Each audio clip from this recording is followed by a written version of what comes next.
Hello, and welcome to another episode of Hacking with Friends. My name is Cody Kinsey. I'm a security researcher at Varonis, and this is Michael, our production expert and cryptozoology expert, would you say? Yeah, definitely. Yeah, so we are here to go through the week's hacker news as well as showing you some interesting tools that we found. So if you are here to learn about new hacker stuff, then you've come to the right place.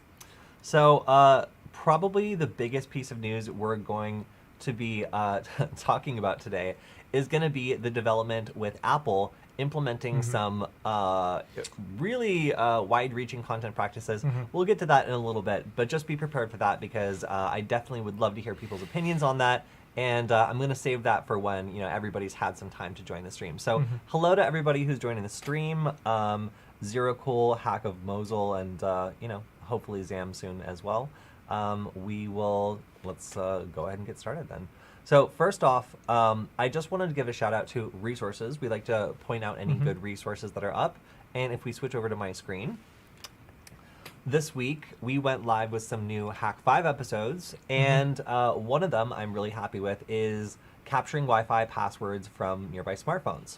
So as you can see, Michael made a video a week ago, and it's doing really well. It's got 14,000 views. It's on how to use Postman to reverse engineer APIs. So actually, if you guys want to check out, how to get started with learning how to take like a simple API, grab it from a web request, put it into Postman, and then end up getting code from it that you can start to manipulate to write your own, maybe scraper or something like that. Yeah. Michael does a really good job of that. Oh, thank you. We also have a live stream on this channel that goes a little more in depth that you can watch as well. Yeah, but if you'd like a really short technical one, this one's got really good reviews. Okay, Look at that. Look at that. 841 up versus 23 haters. So yeah, very, very good video. However, we just uploaded this new one day ago, and I'm already closing in on the crown there. 11,000 views in one day. It's not a competition, Cody. But I am winning. That is why I'm winning, is that it is a competition. So we'll see about that. I think in like a day or so, if we see anything, we might see that this does a little bit better. But this video is talking about... oh, I've got even more haters.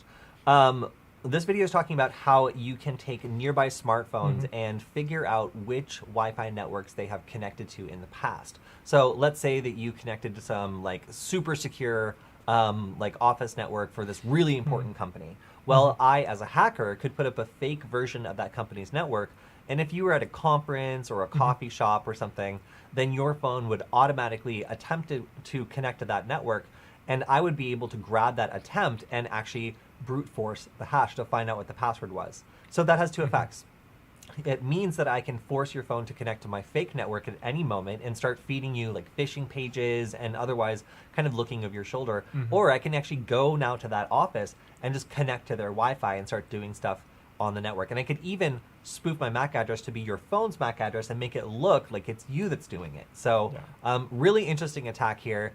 I really enjoyed making this video, and it's quite short. It's only 11 minutes. So if you want to learn about the half handshake attack, it's a really, really cool attack. The only downside to it is, well, for one, if they have an incredibly super long, totally unique, secure password, then it's going to be very difficult to brute force.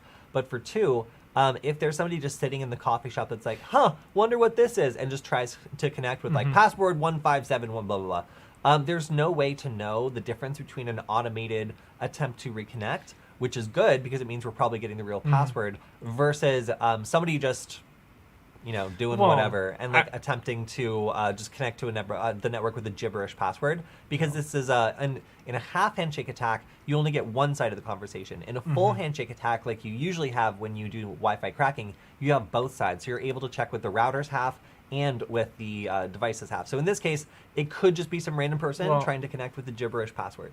I think there's a pretty easy way around that. First of all, just like do it where it's timed, so it's only available for like 30 seconds or something like that. And then on top of that, you could have it wait a random interval, say like 3.33 minutes, and then it does it again for 30 seconds. And if it sees two exact connection attempts, then it's a pretty good shot that it was an automated one. But if somebody like put in the gibberish password and their device attempted to connect, and then we tested that, and it didn't attempt to reconnect the second time.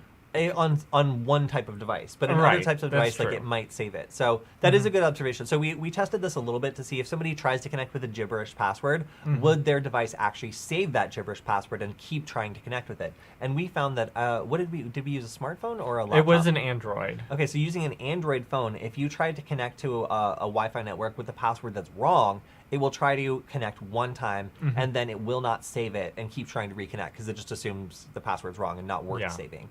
So it was an interesting caveat where if some random person were to try to connect to your honeypot network trying to go after like NSA employees or something, then they would only attempt to connect one time unless they were sitting there typing in the password all over again and trying and trying and trying. And it was likely the password would be different the second time because they would be guessing something else. The other thing I would like to test is like WPA Enterprise and some of the more corporate grade Wi-Fi security solutions, and verify that it would actually work against those sorts of things. Because then, like, imagine like you would be able to log in a corporate Wi-Fi network as that user. Okay, well, corporate Wi-Fi uses a radius server. Do you know what that is? Yeah, it's Explain it. backend authentication server is about as good as I can explain it. Well, I mean, what is it like? What does that look like for the person trying to connect?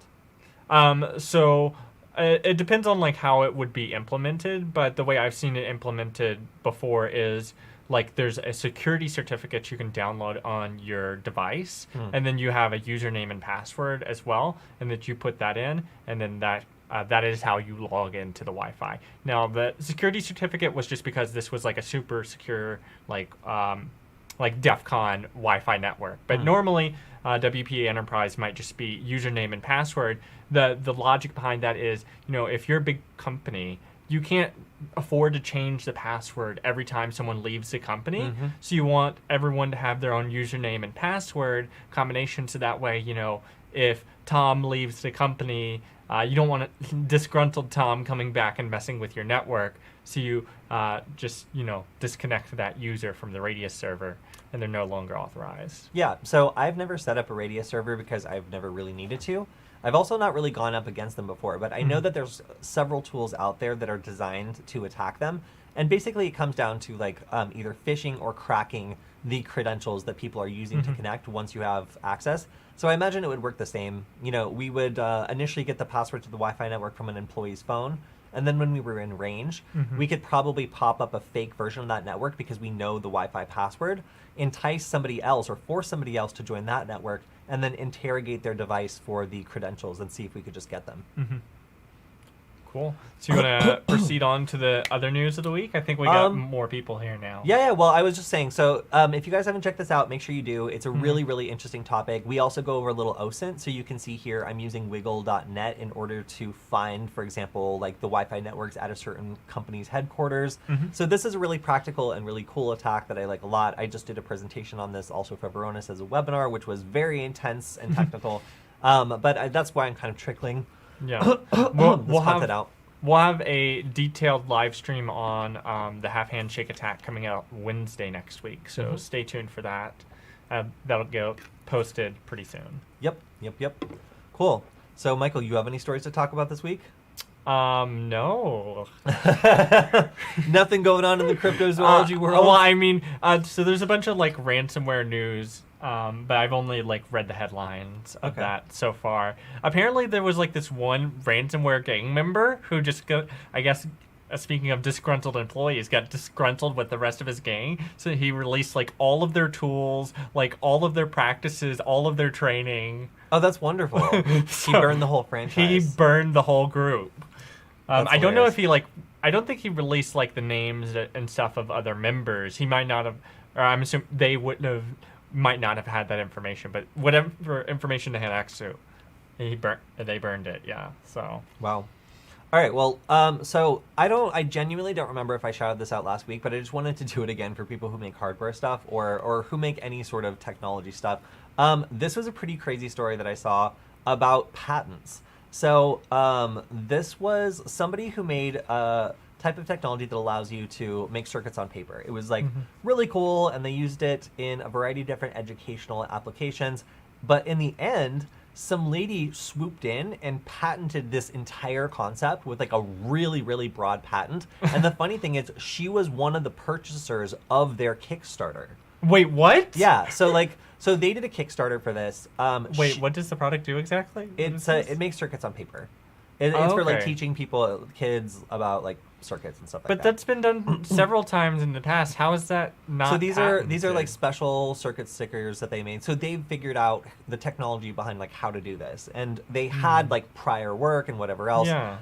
So they did a Kickstarter, and then the lady bought one of these and was like, "These are wonderful," and then she proceeded to just patent it. You know, that's something I've always wondered, because isn't the patenting process pretty long and like expensive, like thousands of dollars minimum? Yeah. I think that if you choose to do it slowly through an automated service, the prices come down a lot. So somebody reached out to them and like, hey, somebody's clearly copying your work and has filed a patent on it, but the patent was already about to be issued.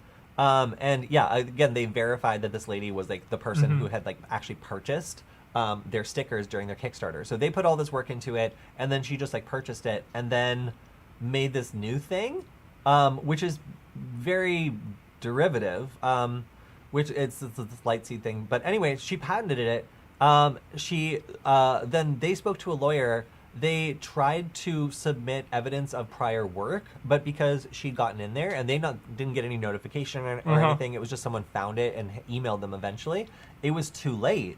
And although This sounds like such an easy suing situation. Like, they can clearly prove that they did all the research and work, and then she just tried to swoop in there. So it cost $3,000 for a note to send in, an information disclosure statement.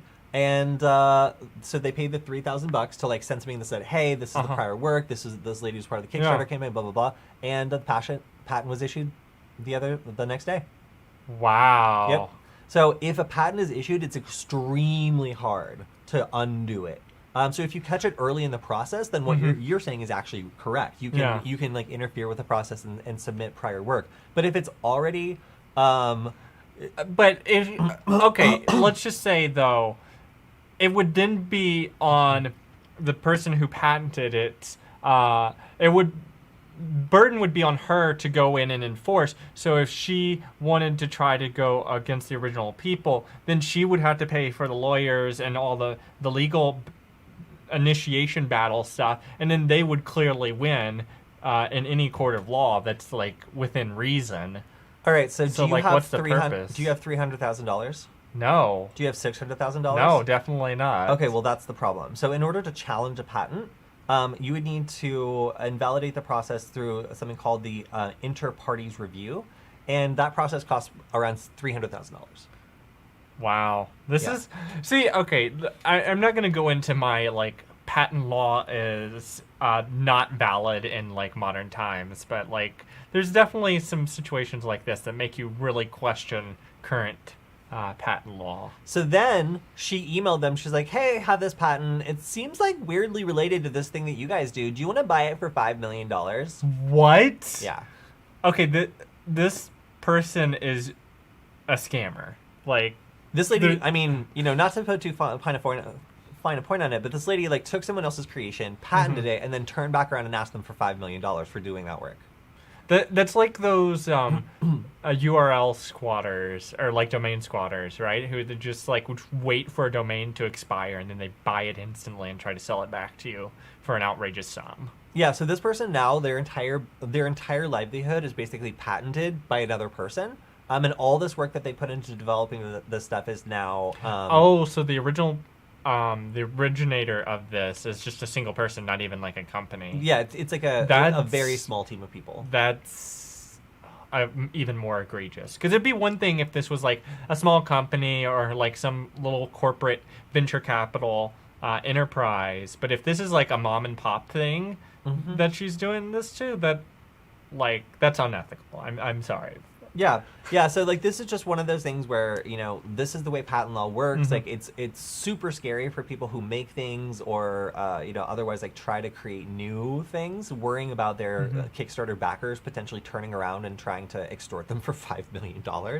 Yeah. But I just thought this was like one of those wild stories you don't really hear about until you try to create something. It gets pretty popular and someone decides to do something about it. So yeah, just a warning about patenting. Like it's scary that someone can come in and do this with intellectual property and basically take over something that you worked really hard on. Yeah. I was going to show my screen real quick. This is the article I was talking about, the Conti ransomware as a service. So all their training material got leaked, and along with information about their operations. So that is definitely a very sad day for that ransomware gang and a very happy day for ransomware researchers. Wow. Well, first we have spam in the chat, which I just blocked. And then second, I was just going to say Firesnake, asking about giraffe coin is not cryptozoology. That is still cryptocurrency, but you're getting a lot better. So sorry, we have a lot of people try to ask Michael questions, and there's a lot of confusion between cryptozoology, the study of legendary animals or creatures, and cryptocurrency or just cryptography, which is the study of both math and fake money. So all right, let's move on. Fake money. Okay.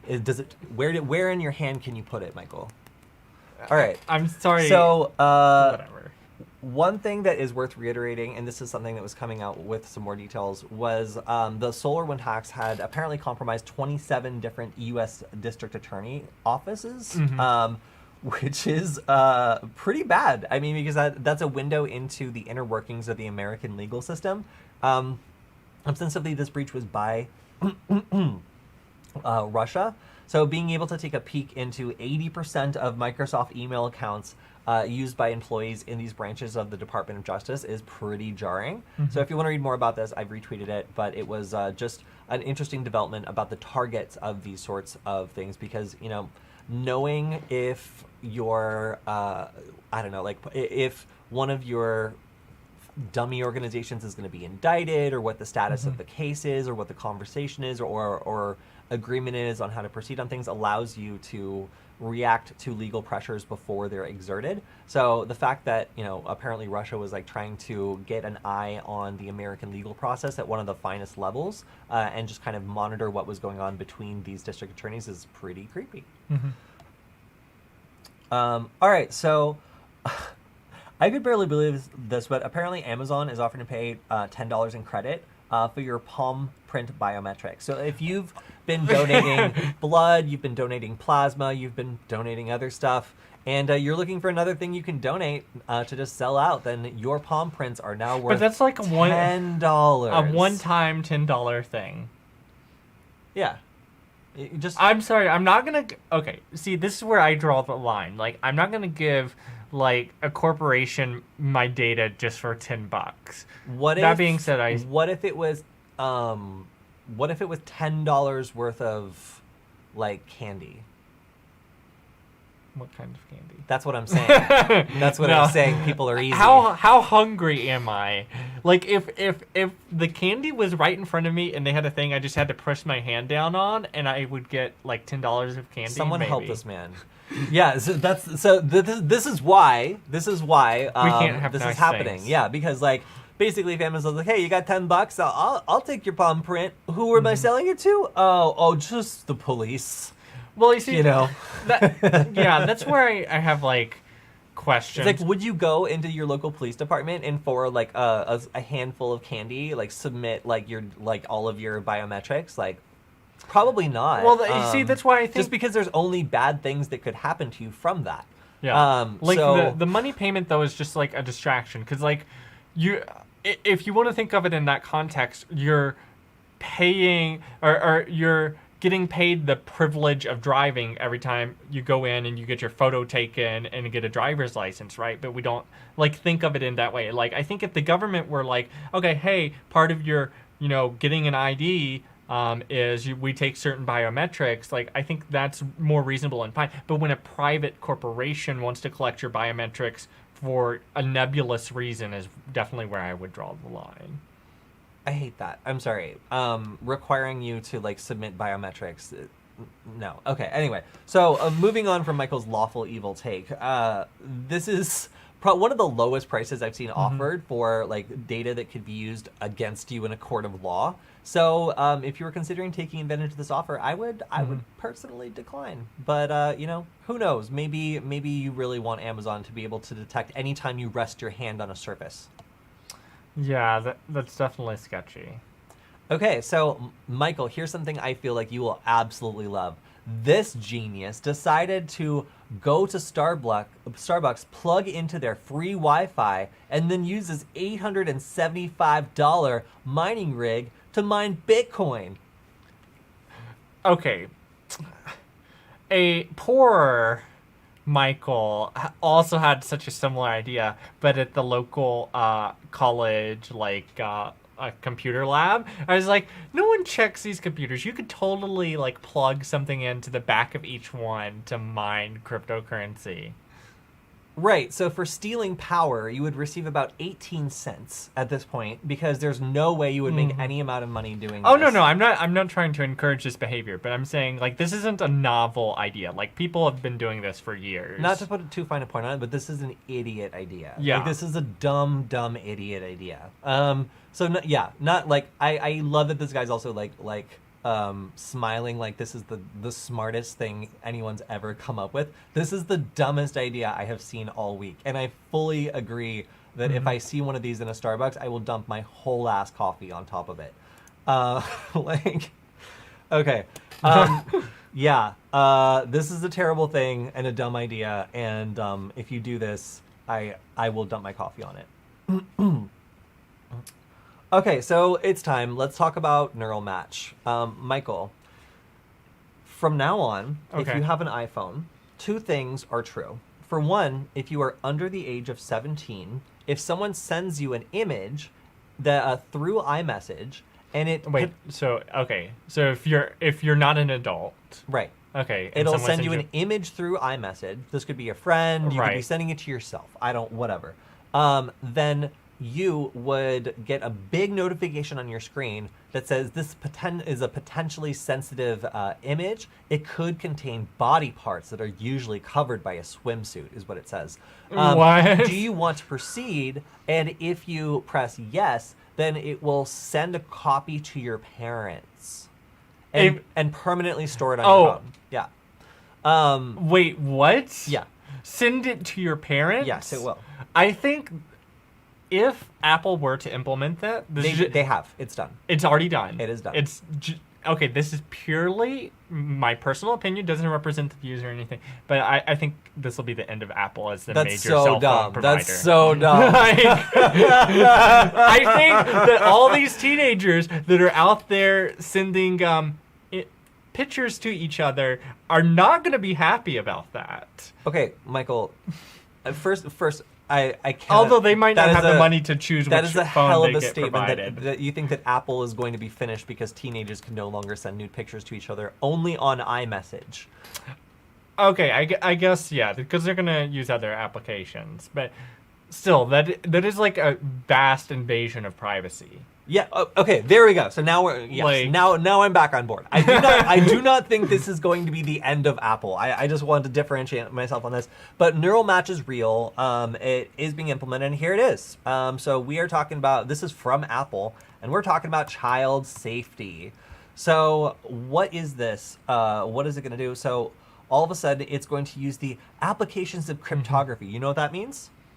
Applications of cryptography. Yeah, so just hashing images or what? Bigfoot. I'm sorry. I thought it said cryptozoology. No. So this is going to be using. You got me excited there for a second. Yeah, this is going to be using hashes to try to identify imagery from a blacklist. That is as simple as it gets. So there is some unauditable agency that creates a blacklist of images that it has decided are very, very bad. And then those images, there's a hash that's created, and that hash is loaded onto your phone. Now, you do not control which types of bad imagery it's looking for. And at any point, somebody could add something to that list, which then, I don't know, maybe tells the NSA if you have a certain document related to terrorism or extremism or unfavorable views or, I mean, down the road, potentially anything. So the problem here is like Apple has built a mechanism for any sort of agency that has access to this blacklist to grope around the inside of your phone looking for specific files, and if it finds them, to phone back to this center of real people who will take a look at your case and then decide whether or not to call the police. So so that's just one level of this. We also have communication safety and messages. So the Messages app will have new tools to warn children and their parents when receiving or sending sexually explicit photos. So this is what it looks like.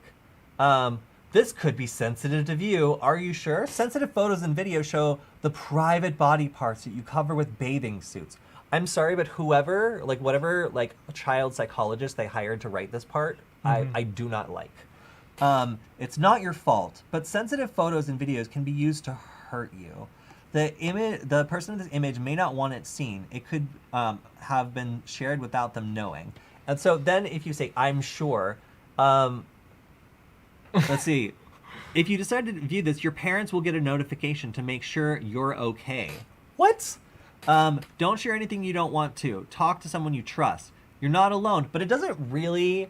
It says your parents will get a notification to make sure you're okay, but it doesn't say we are sending a copy of this photo to your parents. Okay, so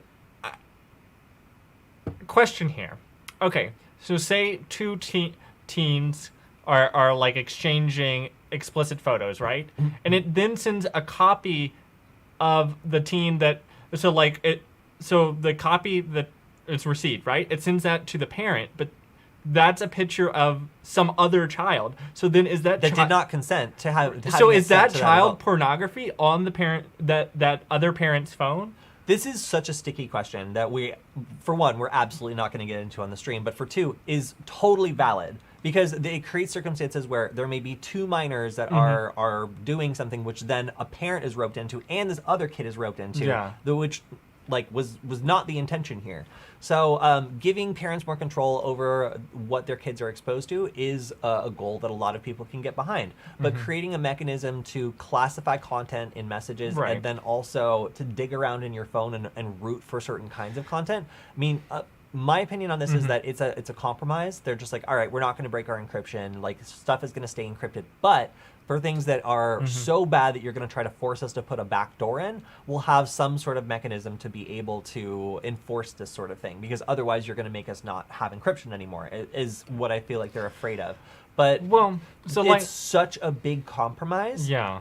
So we have this okay, so they created an acronym for bad photos. Great. There's new technology. This is hashing. It's sure. It's just hashing. Like I feel like, but this is the agency. I think the National Center for Missing and Exploited Children. So this is the agency that's responsible for putting together this list of again pretty unauditable stuff that then this will look through every single iPhone for. So like. The concern, obviously, is that if you build this mechanism, this blacklist can be expanded, reduced, changed, modified. There could be a special secret court order that allows, the NSA or the CIA to put stuff in here to identify terrorists or bad people, or to expose an espionage ring. And suddenly we're abusing this mechanism and it goes crazy. And that's really what people are saying is like, hey, I did not give you permission to look through my phone and call the police if you don't like what you find. This is my phone. Or is it your phone? Yeah. It's kind of... that gets into the whole right of repair thing too. But yeah, so I definitely see like the good intention behind this, right? Like if they're like, hey, we want to stop, child predators and, people like smuggling children and stuff. Yeah, I get that's a good thing. But then also like, do the ends justify the means, right? Like... If you're going to be able to snoop on everyone who owns an iPhone without their consent, how is this going to work in Europe, for example, with GDPR? Like, I can't imagine. I don't know all the details. It's been designed to work with GDPR. So what's the GDPR issue you see here? That's what I was about to say. Is I don't know enough about GDPR to point to a specific detail, but that sounds exactly like the sort of stuff that GDPR was designed. No, GDPR was designed. It was like tracking and Whatever. Okay. GDPR was designed to prevent companies from compiling lots of user data without their consent. Right. No user data is being compiled here, I see. except the fact that you might possess an illegal image, which is a law enforcement activity. Yeah. So I don't see the GDPR implications here, but I do see lots and lots and lots of other problems. So there's also this thing where I guess if like somebody searches for like a nasty search result, it's going to say you need to learn more and get help, and also that this is illegal. So it just assumes that you need to see a therapist if you do a search related to this, and then like begins like offering you counseling advice. So again, this is a really, really big step for Apple to begin like. Sorry, I'm getting something. Ignore me. All right. This is a really, really big step for Apple to be able to root around in people's devices with a list published by a third party. It is, in my view, it is inevitable that this will be abused. There's really no way around it. If you give the ability for there to be a backdoor on people's phones that lets you upload a list of things and then start, looking for certain files or whatever, then it's invariably going to be abused. So this is really big news. We'll probably be talking about it more as implications to this rollout. But wow, it definitely seems like having this mechanism is now going to make every single iPhone a lot less yours and a lot more Apple's. Yeah. Yeah. So if you're at Defcon, I hear that there's a network outage, and the reason for that was somebody cut through a fiber, either a fiber or a fibber conduit with a reciprocating saw, which I have to say, it's very sad that they did not use a hack saw. It would have been a lot more appropriate for the event. But yeah, apparently Comcast had to come out and fix it. That was intentional? Like some hacker just like cut a fiber? How do you unintentionally use a reciprocating saw? Some construction person just not paying attention could be cutting through a wall and not realize there's conduit behind it. Yeah, at DEF CON, the conference losing internet because somebody took a reciprocating saw to it, it seems like a lot more potentially intentional like a bit more of a jump than like a random, like happenstance at the hacker conference. So unfortunately, we are not there, and I'm very sad about that. But it looks like there's a lot of really fun stuff happening at DEF CON, and especially the badges this year look really cool, and I really want one. So this is same story, just Edward Snowden's take. Obviously, like nobody likes this. The EFF in particular really, really, really does not like this development. So if you want to see some more things that are kind of risks about this or situations that Apple might not have intended to create, then check out this EFF article on it, because they go much more into depth about the kinds of situations that this creates a risk in. And although a lot of them are related to the kinds of things I've already mentioned. And so this actually just went live today. So we were all talking about it yesterday, but then today today's when it actually started being implemented. Well, they announced when it's going to be rolled out. Okay. But this is the formal announcement. And I really wonder if this is going to be one of those things where they catch so much flack they roll it back, or if it's just going to be one of those things where they're like shock you with it and then you just get so numb and get used to it. I feel like it's the latter, because otherwise I feel like Apple is under enough pressure to do something about people abusing their platform that like they're just like, all right, we either need a backdoor or we need to break our encryption, and they thought this was an elegant compromise, but it's not. Yeah. Well, like, I'm sorry, but what's the point of encryption if there's a workaround rooting around in your system? I have no idea. So again, I'm not at DEF CON. I wish I was. ShaneCon? Yeah, this is okay, so they're trying to figure out the badges, and the badges this year again look sick. Like these are the badges. They have these big buttons that light up, and they look really interesting.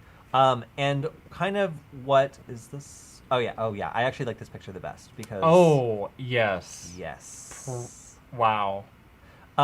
So this is the badge. This is obviously a goon badge, so this is someone who's exceptionally cool. But these buttons light up. You can like tap them. They do things. But people are always trying to figure out like what the secret like mystery like game is to the badge. And it looks like this year they're trying to figure out if they can just chain them together into an absolutely massive chain of badges. So I don't know how many badges this is, but it looks like at least 20 badges are being chained together. Well, I think there's a whole nother row of people over beside them too, so that might be even like. Yeah, that's what I love. Like, somebody minimum. will get the idea and they're like, "Hey, I need roughly 100 people to participate in this plan," and people are like, "Yeah, I got some time," and they'll just like come over and like try to figure out the badges. So still don't know what the big secret is with the badges, but it looks like we got our best minds at work on this. That's wild. Yeah, so really wish I was there. It looks super fun. If anybody did go to Black Hat or is at DEFCON, please let us know what it's like. Although if you're there, you're probably out there having fun right now and not watching this stream. Yeah. I kind of wish I was at DEF CON, but then also every time I glance at the COVID stats, I'm like, yes, that's why. Yes, I am not. I have no regrets about not being there, but I do wish it was possible for me to be there. All right, so I think that's most of the news I have. Michael, you have nothing else to because I do have some other things. I just wanted to. Yeah, no, sorry, I've been struggling with this computer's internet is decided not to work. Whoa. Okay. Well, let's go through some of the tools that I'm looking at possibly doing episodes on. Again, I have not tested these tools, but they do look really interesting and they qualify for further scrutiny. So if you're looking for some other interesting tools, then these are ones that I've taken a look at and seem to pass the basic muster of having enough GitHub stars and being updated recently enough that it has a reasonable chance of working, and also documented enough that it's possible to figure it out in the first place. I was going to say, and it's been updated like this month, which is always a positive sign. Yeah, 25 days ago. 2 days ago, actually. Yeah. So you guys would not believe how many tools I went through which were poorly documented or made by people who I think are just megalomaniacs who like think that they are like absolutely amazing for like knowing a tiny bit of Python, but then write a tool that like doesn't do anything, which sometimes takes a little bit to figure out. So first is Cerbrutus, brute forcer. So this is a brute forcing application written in Python for SSH, FTP. I like this because I currently use 2 different tools for SSH and FTP, but it seems like it's pretty straightforward to install. The positional arguments are very basic, and then they went through the trouble of making the banner. You got to appreciate that.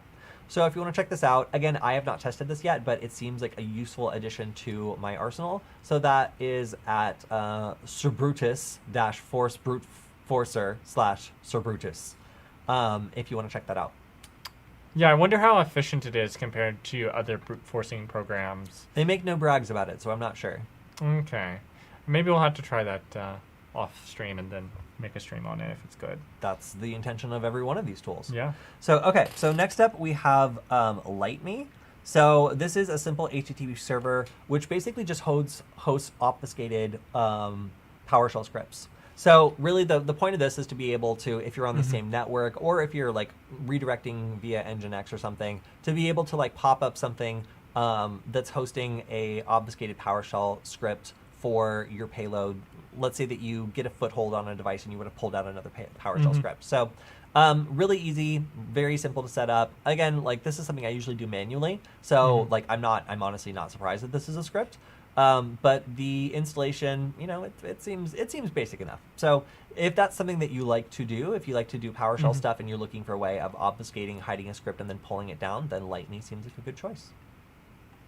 All right, so next up we have this, which I hate. I need somebody to tell me what this is for.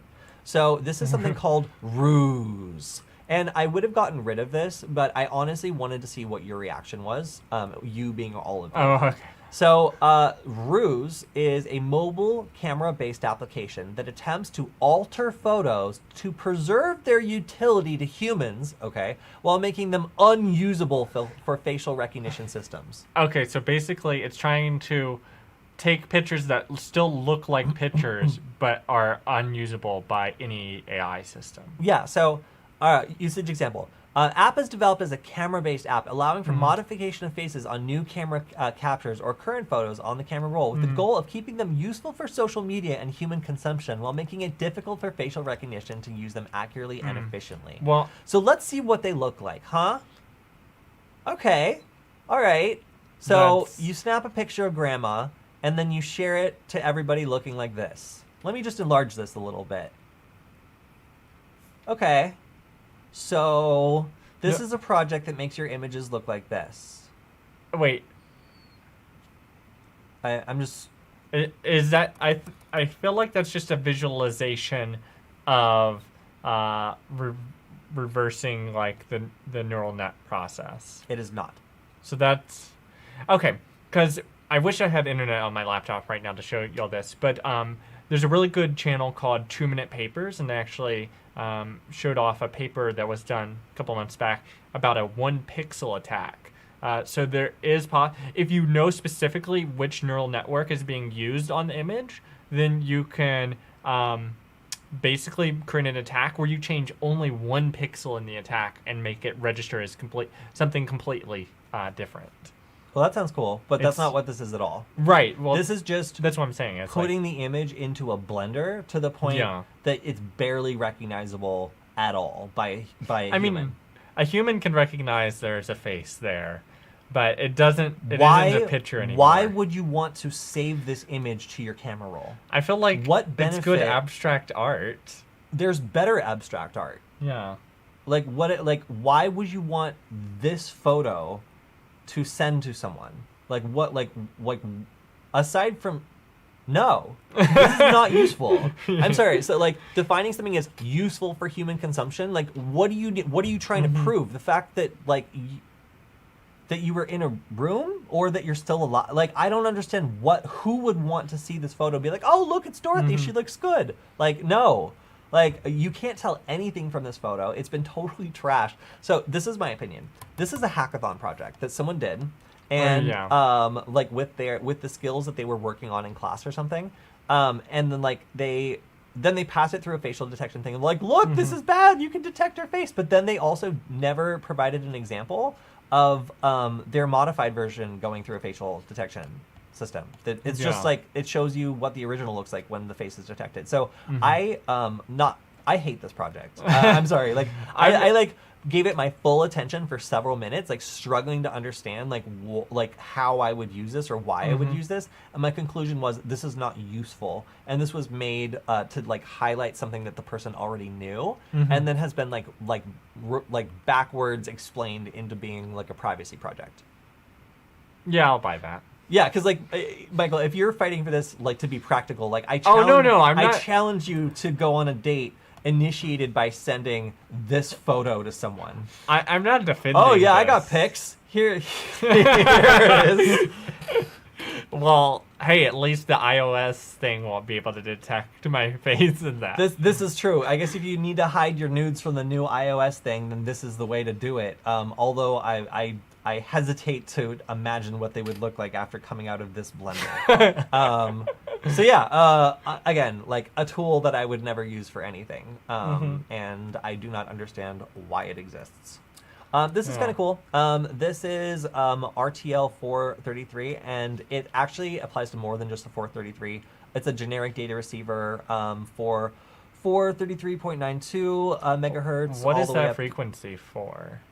Stuff. Is that I don't think that's the ham band. It's it's not GSM. Which is it? It's for a specific series of, I think it's the industrial scientific bands or something like that. Oh yeah. That's what it is. It's edited in a different description. Basically, it's like those little wireless remotes and stuff. Oh yeah. So you can see here, it's listening in on these specific bands, and there's a couple different things that are supported by this. The RTL SDR is supported, which is really cool. Those are really cheap. SOAPy SDR, Lime Mini SDR, and there's some other stuff too. So if you have any of these, I have 2 RTL SDRs lying around. Then it allows you to run this program that's very well implemented. I think it looks really cool. Again, I have not tried this yet, but it has a lot of stars, 3.1 thousand, which is pretty unusual for a project on GitHub. And it was updated 7 days ago. So this seems like a super alive project that anybody who's interested in radio stuff could take a look at if they're interested. A rock star project, you could say. Oh yeah, ISM band. Yeah. Yeah. Industrial scientific machine. All right, next up, We have Credfish by this weird guy. I don't know who this is. Do you know who this is? Oh, wow. Yeah. Long time no see. Tokyo Neon. Well, we Yeah. did shout him out like literally like last week. But yeah. Well, whatever. Fine. Yeah, so Tokyo Neon was the last writer that I hired at Nullbyte before leaving the company. And he's gone on to do some really interesting and cool attacks. We highlighted one, I think, last week. But if you want to take a look at this script, it allows you to fish for credentials using this little piece of Python. So Oh, and it looks like a standard like Windows window. yeah, so it's a PowerShell script designed to invoke credential prompts. So it's designed to pop up and look like a real prompt. And I feel like that could actually be really successful. Like especially if it's used in like the right circumstance, where like you just have it run the next time someone tries to like start up a program or something like that. That could work. Yeah, so if you want to see the documentation on this, then I think it goes back to the how to fish for user passwords with PowerShell. Yeah, you can read more about it. I love Tokyo Neon's projects. Like, these attacks are always really, really sneaky and rely on in-depth knowledge of how like PowerShell and like Bash and other stuff works. That's why his attacks are so simple and so effective, because they don't rely on a bunch of fancy technical stuff that might break. It's usually relying on underlying like principles of these sorts of scripting languages or other ways that it interacts with the operating system to make these attacks really powerful. So yeah, I love these attacks. Like, I was just saying that some of my favorite attacks are, he did one for Mac OS where you just you alias sudo and make like and make it so that every time someone calls sudo, it actually passes the command and the password to something else instead. Oh, hey, that's pretty clever. Yeah, so just like little tiny like sneaky things can have a big impact, and I love reading Tokyo Neon's articles. So if you want to check this out, this is probably my favorite one that I have not tried yet, because it comes with excellent documentation, and I completely trust the author to not be some dude like, you know, trying to find some excuse for like why his hackathon project's useful. Maybe we should have him come on and show that to you on the live stream. Tokyo Neon doesn't really do videos. Ah, yes. Much more comfortable with making other sorts of content. But yeah, I really like this, so we can definitely feature it and give him a shout out, because I actually expect this to work. And you can see updated 10 days ago, 128 stars, looking real good there. So next up we have Dorothy. So this is for people that are using Okta environments. We use an Okta environment. So I think that for people who are in a more secure environment and want to start messing with the security there and seeing if you can do anything with that, then this is a good script. It's also very meticulously documented, so I really appreciate that. But again, this isn't really my wheelhouse, so I have not tried it yet. But it did come to my radar because it has a good amount of stars. It was updated pretty recently. So if this is something that you are interested in messing with Okta environments, then you can do so with Dorothy. And then last tool up, we've got AllSafe. Why does this sound so familiar? This is Why like does it Mr. sound so- Robot? Yeah, so as Michael pointed out, AllSafe is the name of the company that Elliot works for in Mr. Robot. And this is a vulnerable application that contains various problems. And unlike other vulnerable apps, this one is less like a CTF and more like a real-life application that uses modern libraries and technologies. Additionally, I've included some free-to-base challenges for you to explore. So, okay, that's cool. Because that is one thing I've found when I've like researched various CTFs things, is like it's very each one's very intentionally designed to show you like one vulnerability or such, but then like does that really prepare you to look for these things in real life, or does that just teach you to look for this very one specific thing? Does that make sense? Like, so it is cool to see a tool that is trying to be more realistic and stuff. I love this. Yeah, so we have lots of different challenges here. I think, honestly, I might kick this to Nick and have him like work on this. Because we have insecure logging, hard-coded credentials, root detection, arbitrary code execution, secure flag bypass, certificate pinning, which is very practical, insecure broadcast receiver, deep link exploitation, SQL injection, which, again, very, very practical, vulnerable web view, Smalley patching, native library, Like, okay, yeah, love it. Like, so I don't even know how to do like half of these, but the ones that I do know how to do, these are very fundamental to like app security and web security. So these are really good for people who want to get started on a realistic target and, you know, also don't want to get in trouble while they're doing so. Yeah, and we are basically out of time. We're not out of time. We have 10 minutes. So go ahead and switch back to my screen.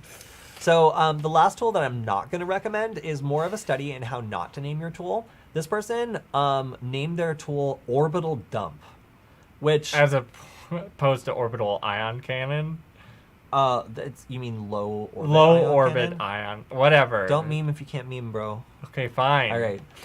So this is a simple multi-threaded distributed SSH brute forcing tool written in Python, but it's called Orbital Dump. So I'm voting against it. I can't see why this is better than any other Python tool. And I cannot stress enough how much I hate the name of this. Wait, so what does it do? It just does- brute forces SSH. That's all. That's all. Like, sure.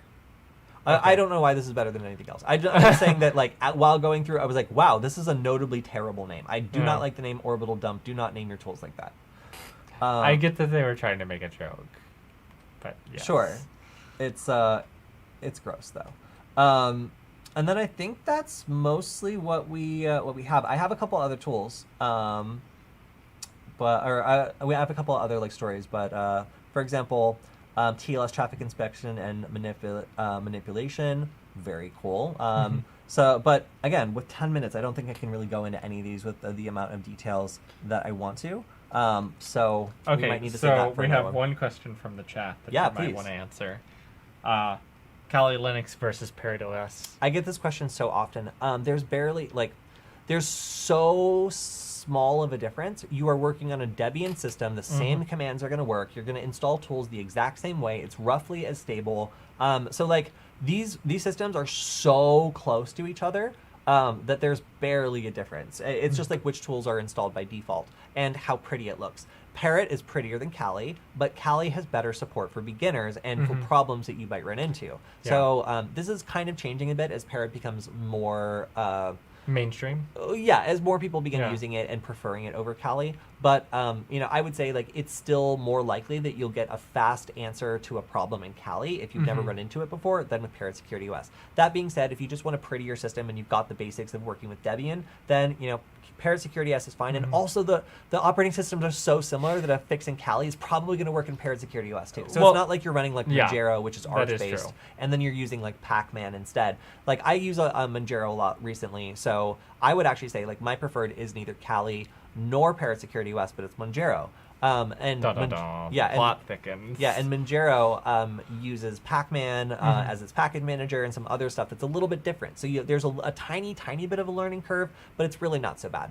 So, I would say they're so similar that you could just pick whichever one you like. But if you want to strike out and try something new, I recommend Manjaro because it even works well on the Raspberry Pi. And if y'all have any more questions, be sure to drop them in the comments below, and we will answer those on Tuesday when we have our weekly Q&A. Yes. We've started doing the weekly Q&A because you guys have excellent questions. Mostly not about cryptozoology, but still, we have a couple good ones that slip in every so often. So if you have any questions about this, or if you have any questions that you just want answered on the Wednesday stream, then, are we doing it Wednesday? Or is it Tuesday? No, Q&As are Tuesday now. Tuesday, yeah. So our Tuesday Q&A stream, then go ahead and drop them on the YouTube channel. We always make sure to check the comments before we go live. So if you've got a question, we will answer it on the air. Or, of course, you can just be present for the broadcast. Just ask us in the chat. Yeah, and Wednesdays every other Wednesdays are the more technical how-tos. Like I said before, next Wednesday we will be doing the Half Handshake live stream. So, stay tuned for that. Awesome. All right. Well, that's all we have time for today. Thank you guys for joining us. If you have any stories that we missed or if you have any questions, please let us know and we'll be sure to include them on the next live stream. And we will see you next time. Bye.